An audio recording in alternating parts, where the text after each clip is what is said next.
येतो, माझे मन चांगले आहे, मला वाईट काम करायचे नाही, तरीही मी मोहपाशात का अडकतो? या प्रश्नाचे उत्तर देताना परमेश्वर श्रीकृष्ण या अध्यायातील सर्वात मोठे रहस्य उलगडतात.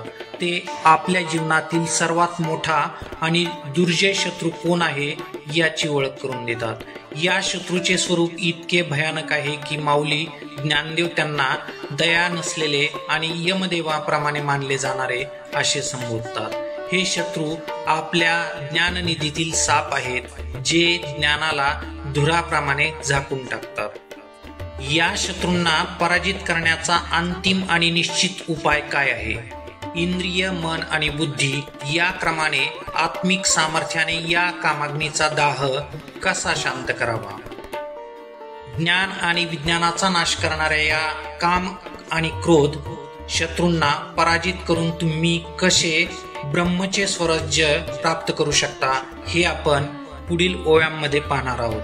आजचा आपला विषय आत्मसंयमन आणि अंतिम विजय यावर आधारित आहे.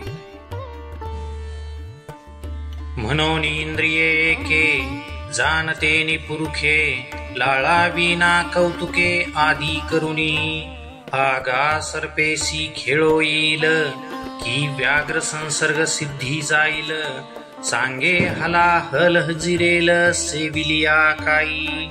कोणत्याही शहाण्या पुरुषाने या इंद्रियाचे लाड करू नयेत. विशेष म्हणजे सहज कौतुकाने देखील नको, कारण सर्पाबरोबर खेळता येईल काय? वाघाचा संबंध यशस्वीपणे कडेपर्यंत नेता येईल का? हे जाऊ दे, हलाहल विष प्यायल्यानंतर ते पचवणं शक्य आहे का मला सांग. देखे खेळता अग्नी लागला, मग तो नसावरे जैसा उधवला, तैसा इंद्रिया लळा दिधला भला नोहे. असं पहा, विस्तवाशी खेळता खेळता आग लागली आणि ती मोठ्या प्रमाणात भडकली तर तिला आवरणं जसं कठीण असतं तसं इंद्रियाचे लाड केले तर जीवनासाठी चांगले नसते. एरवी तरी अर्जुना या शरीरा पराधीना, कानाना भोगरचना मिळवावी. नाहीतरी अर्जुना, हे या परतंत्र शरीराकरिता अनेक प्रकारचे भोग का जमवावेत?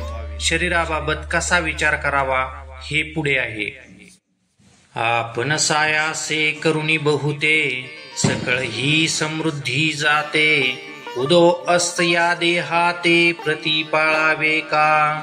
आपण पुष्कळ कष्ट करून सर्व संपत्ती खर्च करून या शरीराला, नाशिवंत शरीराला का म्हणून सांभाळायचं? रोजच या देहाचा सांभाळ करायचा, त्याचे लाड करायचे, एवढ्यासाठीच जगायचं का? सर्वस्वे शिनोनी येथे आर्जवावी संपत्ती जाते, तेने स्वधर्म सांडून देहाते पोखावे काही. मग हे तव पांच मेळावा, शेखी अनुसरेल पंचत्वा, ते वेळी केले के गिवसावा सीन आपुला. म्हणून केवळ देह भरण, ते जाणे उघडी नागवन, या लागी एथ अंतःकरण देयावे ना.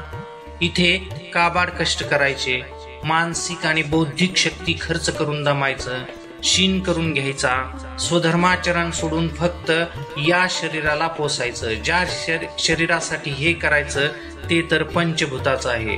पाचाचा जमाव असलेलं हे शरीर पुन्हा पंचमहाभूतातच विलीन होणार. त्यावेळी आपले कष्ट कुठे शोधायचे? म्हणून केवळ देहाचं पोषण करणं म्हणजे उघड उघड नुकसान करून घेणं होय. तू इथे लक्ष देऊ नकोस. किंबहुना समजदार माणसानं केवळ देह पोषणाचा विचार करू नये. चिंतन, समृद्धी जमवणं हे सरळ मार्गी माणसाचं काम नाही. यासाठी स्वधर्म सांडून कर्म करावं लागतं. समजदारांसाठी एवढं पुरेसं आहे. स्वधर्म सांडूनचा अन्वय देहाते आणि संपत्ती जाते असा दोन्हीकडे जातो. एरवी इंद्रियांची या अर्था, सारिखा विषय पोषिता, संतोष कीर चित्ता आपजेल. परी तो समचोराचा सांगात, जैसा नावेक स्वस्थ, जमनगराचा प्रांत सांडिजेना. इंद्रियांना आवडणारा विषय आपण पुरवत गेलो तर चित्तात निश्चित आनंद उत्पन्न होईल, परंतु तो आनंद नंतर जीवघेणा ठरेल. ज्याप्रमाणे सावचोर म्हणजे सभ्य दिसणारा पण घातकी असणारा चोर तोपर्यंतच चांगला शांत असतो जोपर्यंत तो नगराची सीमा ओलांडत नाही, त्यानंतर तो हत्याच करतो. बापा विषयाची मधुरता जने आवडी उपजे चित्ता, तो परिणाम विचारिता प्राणहरी. विषय हे चवीला गोड असतात बाबा रे, मधुरतेमुळे चित्ताला कदाचित खाण्याची आवड निर्माण करतील, परंतु विचार कर त्याचा परिणाम हा प्राणाचं हरण करणारा आहे. देखे इंद्री काम असे तो लावी सुख दुराशे, जैसा गळी मीन आमिषे भुलविजे गा. परीतया माझी गळू आहे जो प्राणा ते घेऊन जाये, तो जैसा ठाऊवानो हे झाकलेपणे. अर्जुना, असं पहा, इंद्रियात काम असतो, तो सुखाची आशा दाखवून दुःखात लोटतो. ज्याप्रमाणे गळाला लावलेलं आमिष माशाला भुलवितं, त्या माशाला हे माहीत नसतं की त्या आमिषाचा आतला गळ आपला प्राण घेऊन जाणार आहे. त्याला फक्त आमिषच दिसतं, झाकलेला गळ दिसत नाही. तैसे अभिलाषे येणे कीजेल, विषयांची आशा धरिजेल, तरी वरपडा होईजेल क्रोधानळा. त्याप्रमाणे विषयाची भोग लालसा करते ती जर करशील तर क्रोधाग्नीत जळावे लागेल. चिंतन, विषयाभिलाषा ही पूर्ण होत नसते, कुणीतरी त्यात आडवं येतं, मग क्रोध निर्माण होतो. दुसऱ्या अध्यायात सांगितल्याप्रमाणे मनुष्यच नष्ट होतो. इथे पुढच्या विषयाची काही बीजे आहेत. प्रथम काम निर्माण होतो, अपूर्ण कामात क्रोधाचा जन्म होतो. हे दोन कसे घातक असतात ते पुढे प्रश्नोत्तराच्या निमित्ताने समजेल. जैसा कवळोनी या पारधी घातेची ये संधी, आणि मृगाते बुद्धी साधावया, एथ तैसीची परी आहे म्हणून संग हा तू जनो हे, पार्था दोन्ही काम क्रोध हे घातक जाणे. जसा पारधी घात करण्याच्या हेतूने हरणाला संधी साधून घेरतो, तोच प्रकार इथे आहे. म्हणून विषयाचा संग तुझ्यासाठी चांगला नाही, योग्य नाही, कारण काम आणि क्रोध हे दोन्ही पारध्याप्रमाणे घातक आहेत. म्हणून हा आश्रयोची न करावा, म्हणे ही आठवण धरावा, एक निज वृत्तीचा ओलावा नासोने दी. म्हणून अर्जुना, या विषयाचा आधार घेऊ नकोस, मनात विषयाची आठवण देखील नको. मनात स्वधर्माचा जिव्हाळा असावा, तो नष्ट होणार नाही याची काळजी घ्यावी.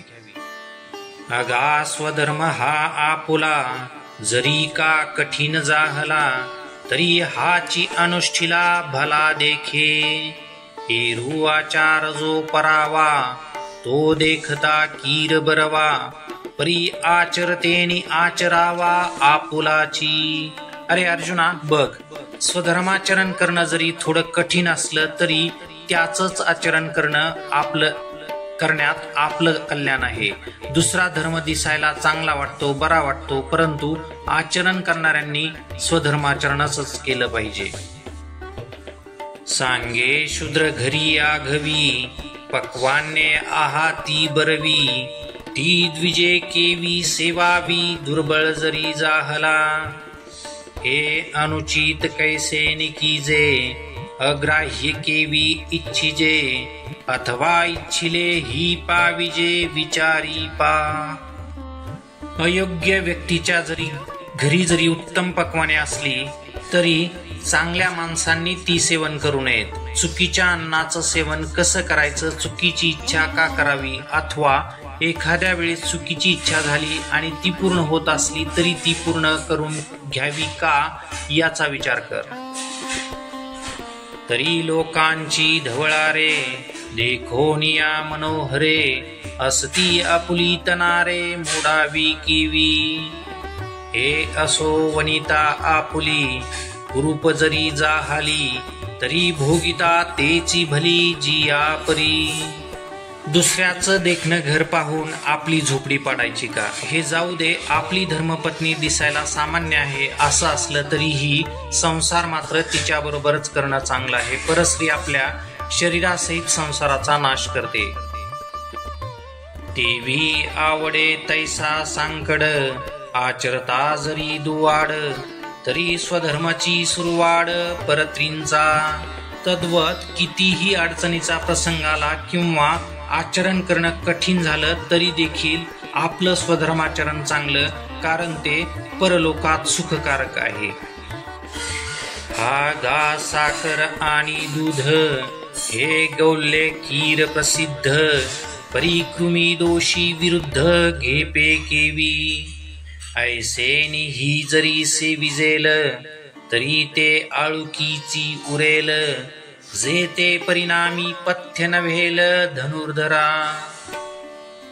म्हणून अनेकांसी जे विहित, आणि आपण पेया अनुचित, ते नाचरावे जरी हित विचारी जे. अरे बाबा, दूध आणि साखर यांची गोडी सर्वांना माहीत आहे, परंतु जंत ज्याच्या पोटात आहेत त्यांनी ते घ्यावे का? ते घेऊ नये, कारण ते विरुद्ध अन्न आहे, रोग वाढवणार आहे. असं असूनही एखादा सेवन करीत असेल तर त्याची आवड आहे असं म्हणावं. अर्जुना, त्याचा परिणाम हितकारक नसणार, म्हणून इतरांसाठी जे चांगलं असेल ते आपल्यासाठी योग्य आहे असं नाही. आपण आपल्या हिताचा जर विचार केला तर हे मिश्रण घेऊ नये. त्याप्रमाणे इतरांच्या धर्माचं आहे, आपण आपल्या हिताचं पाहावं, हिताचा विचार करावा, दुसऱ्याचं अनुकरण करू नये. या स्वधर्मा ते अनुष्ठिता, वेंचू होईल जीविता, तोही निका वर उभयता दिसत असे. स्वधर्माचरण करीत असता आयुष्य खर्च होत असेल तर ते चांगलंच आहे. इहपर लोकात सुखावं आहे, चांगलं आहे. ऐशे समस्त सूर शिरोमणी, बोलिजे जेथ श्री शांग्रपाणी, तेथ अर्जुन म्हणे विनमनी असे देवा. हे जे तुम्ही सांगितले ते सकळ कीरम्या परिसले, तरी आता पुसेन काही आपुले अपेक्षित. याप्रमाणे सर्व देवांचा शिरोमणी असणारा श्रीकृष्ण ज्यावेळी बोलला त्यावेळी अर्जुन तिथे म्हणाला, देवा, माझी एक विनंती आहे. तुम्ही मला जे सांगितलं ते सर्व मी चांगल्या प्रकारे ऐकले, परंतु माझ्या मनात काही शंका आहेत, त्या मी विचारणार आहे. तरी देवा हे ऐसे कैसे, जे ज्ञानियांची ही स्थिती भ्रंशे, मार्ग सांडून अनारसे चालत देखो. ज्ञानी माणसांना सर्व माहीत असूनही असं कसं होतं? ज्ञानी माणसांची स्थिती म्हणजे स्थैर्य बिघडतं, ते रस्ता सोडून इतरत्र चालताना दिसतात. चिंतन. तरी या शब्दापूर्वी ज्ञानी माणसांचा सर्व जीवन सिद्धांत, तपस्या आदींचं ग्रहण करावं. आत्मसंतुलनासाठी ज्यांनी प्रयत्न केले आणि सफल झाले अशांची अवस्था बिघडते, सन्मार्ग सोडून पापाचरण करताना दिसतात. सर्वज्ञ ही जे होती, हे उपाय ही जाणती, तेही परधर्मे व्यभिचरती कवने गुणे.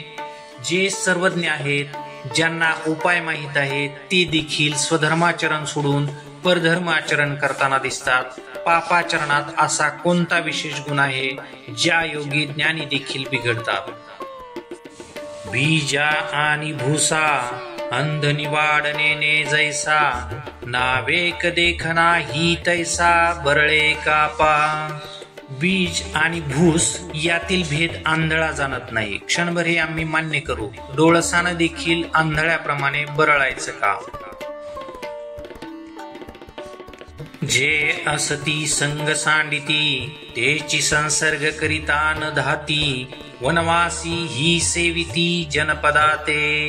जी माणसं असलेली सांसारिक संगती सोडतात तेच पुन्हा संसार करताना तृप्त होत नाहीत. सर्व संग त्यागून अरण्यात गेलेले पुन्हा शहरात आपला आश्रम का बांधतात? असं का? आपण तरी लपती सर्वस्वे पाप चुकविती, परी बलात्कारे स्वीजती तयाची माझी. सज्जन माणसं पाप चुकविण्यास प्रथम लपून बसतात, पाप चुकवितात. काही काळानं तीच माणसं पाप करताना दिसतात. यांच्या बरोबर बळजबरी कोण करतो? जयासी जीवे घेती विवसी, तेची जडवणी ठाके जीवेंसी. चुकविता ते गिवसी तया त्यांची. ज्यांची मनापासून किळस येते तेच पुन्हा मनात चिकटून बसतात. ज्यांना चुकविण्याचा प्रयत्न करावा तेच शोधत येतात. तात्पर्य, माणसं असो वा पाप असो, त्यांना चुकवायचं असतं, परंतु ते चुकत का नाहीत? ऐसा बलात्कारू एक दिसे, तो कवनाचा एथ आग्रह हो असे. हे बोलावे ऋषिकेशे पार्थ म्हणे. इथं एक बळजबरी जाणवते. नेमकं कोण बळजबरी करतोय, किंबहुना कोणाची दादागिरी आहे ते देवा तुम्ही सांगा, असे अर्जुन म्हणाला. तव हृदय कमळ आराम, जो योगियांचा निष्काम काम. तो म्हणतसे पुरुषोत्तम, सांगेन ऐक. तेव्हा हृदयरूपी कमळात रमणारा किंवा रमविणारा समाधीत रमणारे योगी, जे मुळात निष्काम आहेत, ते ज्याची कामना करतात, असा पुरुषोत्तम किंबहुना उत्तम पुरुष श्रीकृष्ण अर्जुनाला म्हणाला, सांगतो ते तू ऐक. तरी हे काम क्रोध पाही, जयांते कृपेची साठवण नाही. हे कृतांताच्या ठाई मानिजती. ज्यांना प्रतीय मानलं जातं, ज्यांच्या अंतःकरणात मुळीच दया निवास करत नाही, असे हे काम आणि क्रोध आहेत. तरी हे पाही, यात ते अत्यंत खादाड आणि पापी आहेत, असं सुचविलेलं आहे. म्हणजे यांचा पूर्व इतिहास पहा. यांनी कित्येक ऋषी मुनींसह राजांना उद्ध्वस्त केलं, तरीही हे तृप्त नाहीत. टीप: या ओव्या अत्यंत तेजस्वी आणि सखोल आहेत. श्लोकात काम आणि क्रोध हे दोनच आहेत. यांना मदत करणारे अनेक आहेत, असं माऊली पुढे सांगणार आहेत. श्लोकात रजोगुणापासून उत्पन्न असा शब्द आहे. उत्पन्न म्हणजे जन्म, असं मानून पुढचं रूपक आहे. हे सर्वांसाठी उपयोगी आहे. मुलाची वाढ कशी होते, त्यावर संस्कार कसे व कोण करतात, त्यांचं लालन पालन कसं केलं जातं, हे समजणं अत्यंत महत्वाचं आहे. ज्ञान मिळवणं हा नंतरचा विषय आहे. दोषाचं स्वरूप प्रथम समजलंच पाहिजे. दोष उद्ध्वस्त करतात हे लक्षात घ्या. भावानुवाद हा ओवीत उतरण्यासाठी मदत करणारा आहे. ओवीत प्रवेश केल्यानंतर मग माऊलीचं विश्व दिसेल. संवेदनशील हृदय आणि डोळसपणा यांचं मिश्रण असणारा रसिक साधक असेल तर त्याला हाच देव आहे, हे इथंच पाहता येईल. प्रथम मुळं कशी आहेत ते पाहू. हे ज्ञाननिधीचे भुजंग, विषयदरीचे वाग, भजन मार्गीचे मांग मारकजे. हे ज्ञाननिधीचे भुजंग आहेत, विषयाच्या खोऱ्यातील वाघ आहेत, भजन मार्गातील मारेकरी आहेत. इथे निधी शब्दाचा अर्थ केवळ साठा किंवा ठेवा एवढाच नाही. 8 महासिद्धी आहेत, त्याप्रमाणे 9 निधी आहेत. ज्ञान हा अनमोल निधी आहे. तो साधनेशिवाय मिळत नाही. जर मिळवायला गेला तर तिथे हे भुजंग रूपानं आहेत. हे देहदुर्गीचे धोंड, इंद्रिय ग्रामींचे कोंड, यांचे व्यामोहादिक बंड जगावरी. हे देहरूपी किल्ल्यात मोठमोठे दगड असून इंद्रियरूपी गावाचे गावकूस आहेत व्यामोहाचं. त्याचप्रमाणे अविवेक, अज्ञान, भ्रम आणखी तत्सम गोष्टी निर्माण करणारे बंड त्यांनी जगाविरुद्ध केलं आहे. हे रजोगुण मानसाचे, समूळ आसुरियेचे, धायपनयांचे अविद्या केले. हे काम क्रोध रजोगुणाच्या मनापासून उत्पन्न झाले आहेत. यांचा मूळ बांधा हा आसुरी प्रकृतीचा आहे. यांचं दायीपण अविद्येनं केलेलं आहे. टीप: मन हे रजगुणाचा अंश आहे. क्रियाशक्ती ही रजगुणाची असते. काम क्रोधाची उत्पत्ती ही मनापासून असते, किंबहुना ते मनात असतात. हे रजाचे कीर जाहले, परीतमासी पडियंते भले, तेने निजपद यादिधले प्रमाद मोह. काम क्रोधाचा जन्म जरी रजगुणापासून झाला असला तरी तमोगुणाचे हे फार लाडके आहेत. तमोगुणानं आपली मिराजदारी, प्रमाद आणि मोह यांना दिली. सतत चुका करणं हे तमोगुणाचं काम आहे. मोहाचं स्वरूप आपण पाहिलं, अर्थात प्रमाद आणि मोह ही तमोगुणाची गादी आहे. ती काम क्रोधांना देऊन टाकली. हे मृत्यूच्या नगरी मानिजती निकिया परी, जे जीविताचे वैरी म्हणून या. मृत्यूच्या शहरात यांना फार श्रेष्ठ मानलं जातं, कारण मृत्यू हा जसा जीवनाचा वैरी आहे तसंच हे देखील जीवनाचे वैरी आहे. जयांसी भुकेलिया आमिषा, हे विश्वनपुरेची घासा, उळवाडी यांची आशा चाळीत असे. काम क्रोधाचा जो व्यापार आहे ती तो आशा चालवते. भूक लागल्यानंतर एका घासाला हे विश्व पुरत नाही अशी असणारी ही आशा यांचा उद्योग पाहते. कौतुके कवळिता मुठी, जिये चवदा भुवने थेकुटी, तिये भ्रांती ही धाकुटी वाली दुल्ली. आशीची ही एक धाकटी बहीण आहे. तिचं नाव भ्रांती आहे. तिनं जर सहज मुठावळली तर ही 14 भुवन तिच्या मुठीच्या मानानं लहान पडतात. ती फार खादाड असून यांची आवडती आहे. जे लोकत्रयाचे भातुके, खेळतांची खाय कवतिके, तिच्या दासीपणाचे निबिके तृष्णाजिये. त्रैलोक्याचं भातूक खेळता खेळता जी सहज खाते ती तृष्णा आशेच्या दासीपणाच्या बळावर जगते. हे असो मोहे मानिजे, या ते अहंकारे घेपे दिजे, जेने जग आपुलिया भोजे नाचवित असे. या कामक्रोधांना मृत्यूच्या शहरात जसा मान आहे तसा मान अज्ञानाच्या घरी देखील आहे. जो अहंकार आपल्या आवडीप्रमाणे जगाला नाचवत असतो त्याची याच्या बरोबर देवघेव असते. जेने सत्याचा भोकसा काढिला, मग असत्य तृणकुटा भरिला, तो दंभ रुडविला जगीही. आणखी एक सहकारी आहे. जो बाहेरून चांगला दिसतो, खरा वाटतो, परंतु तो आतून असत्यानं कपटानं भरलेला असतो, त्याला दंभ असं म्हणतात. दूध काढण्यासाठी मेलेल्या वासरात भूस भरून गायी पुढे ठेवलेलं असतं त्याप्रमाणे हे समाजात लूट करण्यासाठी धर्माचा कोथळा बाहेर काढतात. त्यात असत्याचं भूस भरतात आणि धर्म, नीती, सत्य यांचं बाहेरून प्रदर्शन करून जगाला लुटणाऱ्या दंभाला प्रसिद्ध आहे. साध्वी शांती नागविली, मग माया मांगी शृंगारिली, तिये करवी विटाळविली साधू वंदे. यांना पतिव्रता शांतीला वस्त्रहीन केलं. यांनी पतिव्रता शांतीला वस्त्रहीन केलं. तिच्या वस्त्रांनी मायेला सजविलं. साधूंचे समूह मायेलाच शांती समजून तिचा अंगीकार करू लागले. अशा रीतीने या कामक्रोधांनी साधूंच्या समूहाला बाटवलं, भ्रष्ट केलं. ही विवेकात त्राय फेडिली, वैराग्याची साल काढिली, जितया मान मोडिली उपशमाची. यांनी विवेकाचा आधार नाहीसा केला, वैराग्याची खाल काढली, जिवंतपणीच उपशमाची मान मुरगळून टाकली. टीप: आतल्या निग्रहाला शम म्हणतात, बाहेरच्या निग्रहाला दम म्हणतात. कामक्रोधांनी जिवंतपणीच उपशमाला संपवलं, अर्थात आता ते दिसत नाहीत. ही संतोष मन खांडिले, धैर्य दुर्ग पाडिले, आनंद रोप सांडिले उपडवनिया. ही बोधाची रोपे लुंचिली, सुखाची लिपी ही पुसिली, जिव्हारी आगी सुदली तापत्रयाची.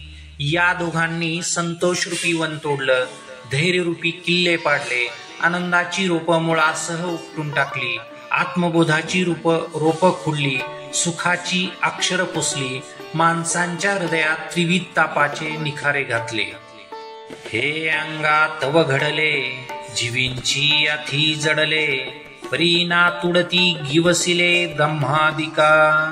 हे शरीराबरोबरच उत्पन्न झालं, अंतःकरणाला चिकटलं. यांचा शोध घ्यायचा ठरवलं तर ब्रह्मादिक देवांना शोधून सापडत नाहीत. हे चैतन्याचे शेजारी, बसती ज्ञानाच्या एका हरी, म्हणून प्रवर्तती महामारी सावरतीना. हे चैतन्याच्या शेजारी राहतात, ज्ञानांच्या पंगतीत बसतात. इतक्या आत असल्यामुळे ही महामारी हल्ले करू लागली तर कोणालाही आवरली जात नाही. टीप: चैतन्याला शेजार नसतो. ज्याला शेजार असतो तो व्यापक नसतो. चैतन्य व्यापक आहे परंतु जीव व्यापक नाही. अंतःकरणासह चैतन्य, अंतःकरणात चैतन्याचं तेज पडतं. त्या प्रतिबिंबाला आभास असं म्हणतात. हे अंतःकरणात राहतात म्हणजे चैतन्याच्या शेजारीच राहतात. हे जळे विन बुडविती, आगी विन जाळीती, न बोलता कवळीती प्राणियांते. हे शस्त्रे विन साधिती, दोरे विन बांधिती, ज्ञानियासी तरी वधिती पैज घेऊनी. हे चिखले विन रुविती, पाशे विन गोविती, हे कवना जोगेन होती अंतु वटपणे. यांचं वैशिष्ट्य म्हणजे पाण्याशिवाय बुडवितात, अग्नीशिवाय जाळतात, काही सुगावा लागायच्या आत संपून टाकतात, शस्त्राशिवाय ठार करतात, दोरखंडाशिवाय बांधतात, ज्ञानांना तर पैज लावून जिंकतात. हे चिखलाशिवाय रोतात, जाळ्याशिवाय अडकवतात. हे काम क्रोध कोणाच्याही आटोक्यात येत नाहीत. चिंतन: या ओव्या सर्वांच्या अनुभवाच्या आहेत. काम आणि क्रोध हे आजही पाण्याशिवाय बुडवतातच. क्रोध हा माणसाला अग्नीशिवाय जाळतो हे सर्वांना ज्ञातच आहे. संध्याकाळी परतणारी माणसं दोरखंडाने बांधलेली नाहीत. चारित्र्याचा शस्त्राशिवाय घात होतो. इतर अशा पद्धतीने समजून घ्यावे. जैसी चंदनाची मुळी, गिवसोनी घेपे व्याळी, ना तरी उल्बाची खोळी गर्भस्थासी. का प्रभावीन भानू, धुमे विन हुताशनू, जैसा दर्पणमळ हिनू कहीच नशे. तैसे इही विन एकले, आम्ही ज्ञान नाही देखिले, जैसे कोंडेनी पांगुतले बीज निपजे. ज्याप्रमाणे चंदनाच्या मुळ्या सर्पांनी वेढलेल्या असतात, जाराच्या खोलीत गर्भ असतो, सूर्यप्रकाशाशिवाय नसतो, लाकडाचा अग्नी धुराशिवाय नसतो, पाऱ्याशिवाय दर्पण नाही, कोंड्याशिवाय बीज नाही, त्याप्रमाणे काम आणि क्रोधाशिवाय एकटं ज्ञान आमच्या नजरेत आलेलं नाही. तैसे ज्ञान तरी शुद्ध, परी इही असे प्ररुद्ध, म्हणून ते अगाध होऊन ठेले. तसं पाहिलं तर मुळात ज्ञान हे शुद्धच आहे, निर्लेप आहे, परंतु काम क्रोधांनी अवरुद्ध केलेलं आहे.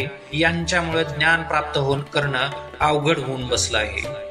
आधी यांते जिनावे, मग ते ज्ञान पावावे, तव पराभव न संभवे रागद्वेषा. अगोदर यांना जिंकावं मग ज्ञान प्राप्त करावं, परंतु या काम क्रोधांचा पराभव करणं असंभव आहे.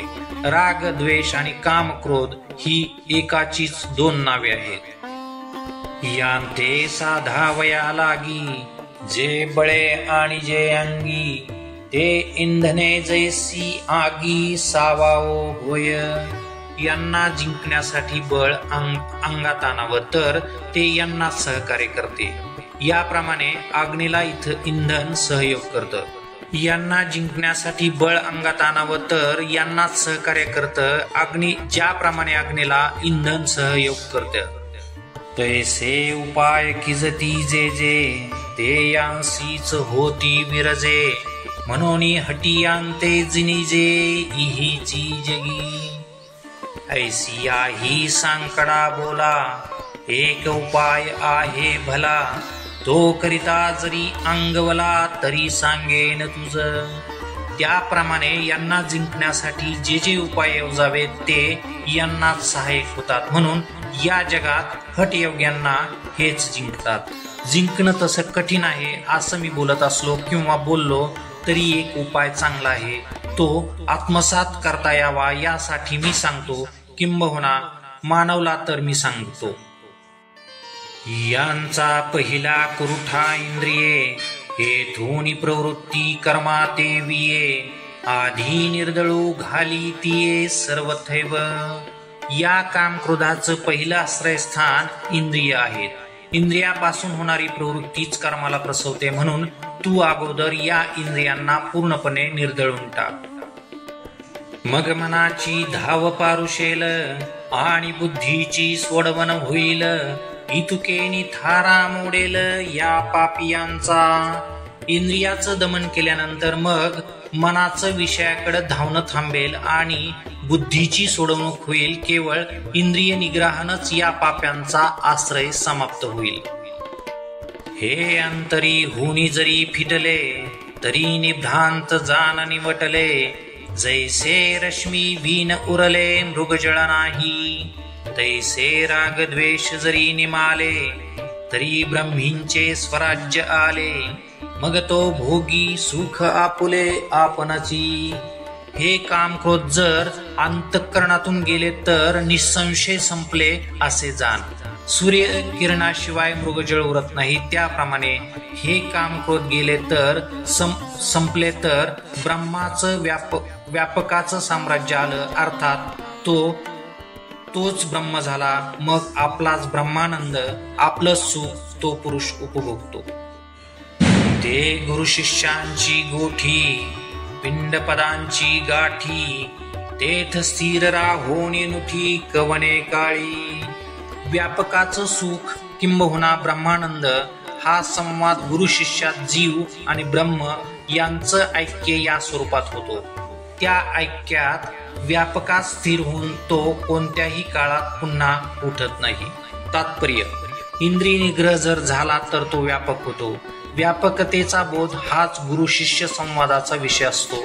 शिष्य त्या ठिकाणी स्थिर झाल्यावर पुन्हा या कामक्रोधाच्या बंधनात पडत नाही. संसारात असूनही त्याचं अंतःकरण अलिप्त असतं. मुक्त होणं म्हणजे मरण नव्हे. याच जगाचा साक्षी रूपानं उपभोग घेणं, आपल्या मस्तीत असणं हे खरं अध्यात्म आहे. यासाठी संसार सोडायची गरज नाही. जरी एखाद्याने सोडला तरी हे काम क्रोध अंतःकरणातून जात नाहीत. हे आपण आताच पाहिलं. जर गेले तर संसार बाधत नाही.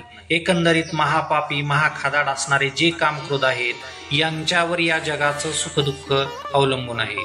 ते आत नसावेत. मग ब्रह्माचं स्वराज्य आलं. ऐसे सकळ सिद्धांचा राव देवी लक्ष्मी येचा ना हो. राया एके देवदेवो बोलता जाहला.